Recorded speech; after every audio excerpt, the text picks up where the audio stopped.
Hello, friends. This is Dave Hurwitz, executive editor at ClassicsToday.com, here with random reviews from the Overflow room.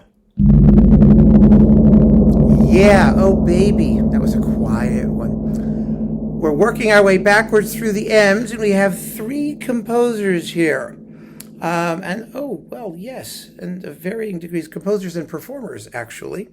First, Guillaume de Machaut. Yeah, that fabulous. He lived from around 1300 to around 1377. One of the very last great troubadour composers, and one of the first great polyphonic composers. I mean, really, he was quite the guy. Very, very busy. So we have his Messe de Notre Dame, which is one of the earliest settings of the polyphonic complete mass ordinary that ever existed. And you know what that means? Do you care? Well, you don't have to. It's fascinating music. It's wonderful music. And we've got this version attached to the Liturgy of the Mass of Purification of the Blessed Virgin from 2nd February. So just so you know, that's what this is. That's where you get the chants. This is a performance that does the mass sections interspersed with appropriate Gregorian chant things from a particular day, and that's the day, with Ensemble Organum and Marcel Paris. This is 1996, huh? It seems like it was forever ago that this was issued. These were absolutely epochal recordings of music that was so new and strange because it was so old. It's fascinating, this Harmonia Mundi one. And then we've got this Hyperion one. I've got more of them upstairs, but these I hung on to down here. The Messe de Notre Dame, which is Notre Dame here. Yes, it's Notre Dame, Nostradam. I don't know what I was calling it. Yes, Notre Dame. Nostradamus. Yeah, different guy. And then we have the Lay of the Fountain, Le Lay de la Fontaine, and My End is My Beginning, Ma Fin est Mon Commencement, with the Hilliard Ensemble and Hyperion and Paul Hilliard. Wonderful. It's music that's just worth getting to know. It's so interesting. And it really had a tremendous impact on later composers, especially minimalist composers. Like Steve Reich was very interested in Machaut and their method of elaborating a simple vocal line with ornamental things and whatnot. Then we've got Edward MacDowell. Oh boy, I got a lot of MacDowell actually, or a good amount of MacDowell.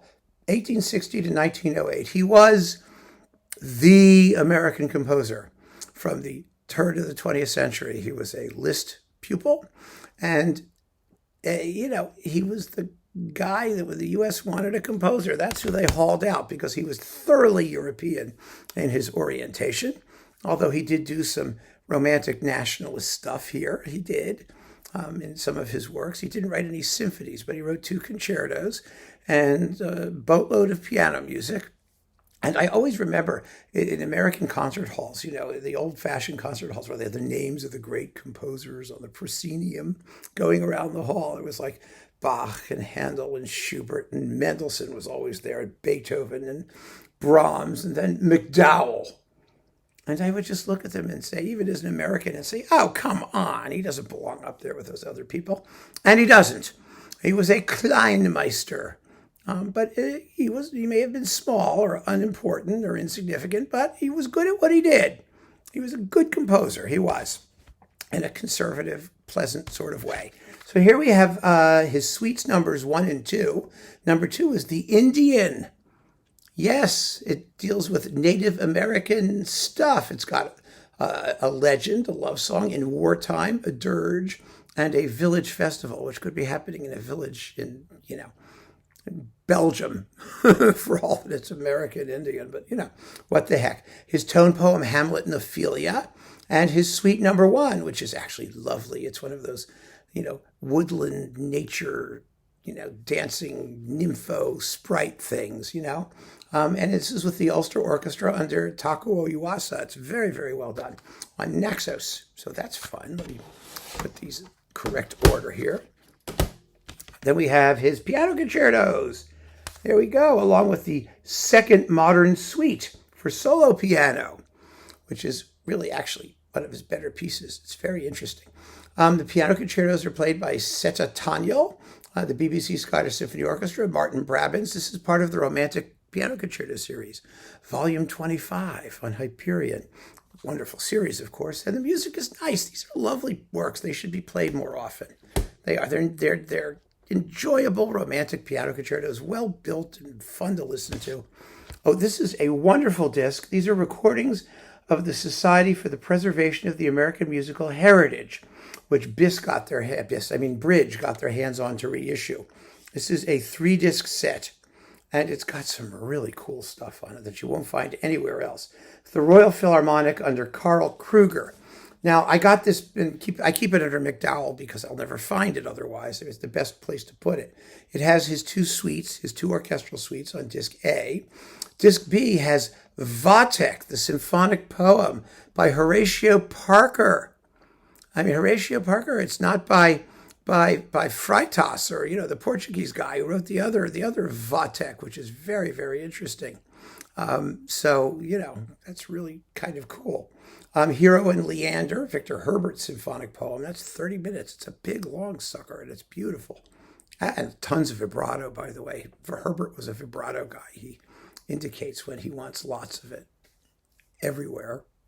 And then we've got Arthur Farwell, the Gods of the Mountains Suite, a fascinating composer who was actually interested by true, genuine, authentic Native American music. He's been kind of canceled right now because he was a white guy doing ethnic stuff. So people have accused him of cultural appropriation, which is just total bullshit. He's an interesting composer. He really, really ought to be revived. He should be. Joseph Horowitz was promoting his stuff. He worked on a disc on Naxos that has his string quartet, some other things. Very, very interesting guy. And then we have disc C, Henry Hadley's Symphony No. 2, The Four Seasons, and his tone poem, Salome. 31 minutes. This is a great set.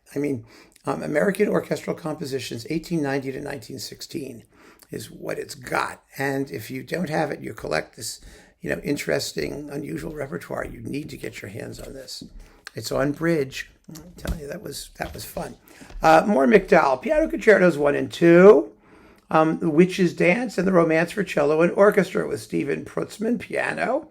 Aisling Drury Byrne, cello, the National Symphony Orchestra of Ireland under Arthur Fagan, who, as you know, did a superb Mark New Symphony cycle on Naxos as well. So that's nice to have. And then we've got the classic Van Cliburn MacDowell Piano Concerto No. 2, along with the Brahms Piano Concerto No. 2, with the Chicago Symphony, Fritz Reiner and Walter Handel conducting from 1961 and 1960. Classic Cliburn, some of his better things here. And then we've done MacDowell. It's time to do the end of the M's, or the beginning of the M's. Ma. As in yo-yo. Yo-yo ma. I didn't know what to do with these things. This was a People magazine top 10 pick. A timeless classic, says Johnny Cash.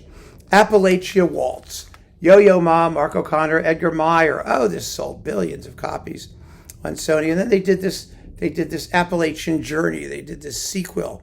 They may have done more sequels. This was as much as I could take. These are fun. They're fun, folksy, enjoyable discs, which I played a few times and retired here to the Overflow room, from whence I never expect to take them out again. That doesn't mean they're not good. I just thought that they were kind of ephemeral, but they were enjoyable. The playing's amazing. Remember, Yo-Yo Ma had this period where he was, sort of frustrated with the classical music scene, and who can blame him? And so he started doing all this crossover stuff. Remember, he had the Silk Road stuff and all of that. And now he seems to be back doing classical stuff more frequently. But there you have it. An interesting collection of stuff from the Overflow room, I should say. Keep on listening, and thank you so much for joining me. Take care.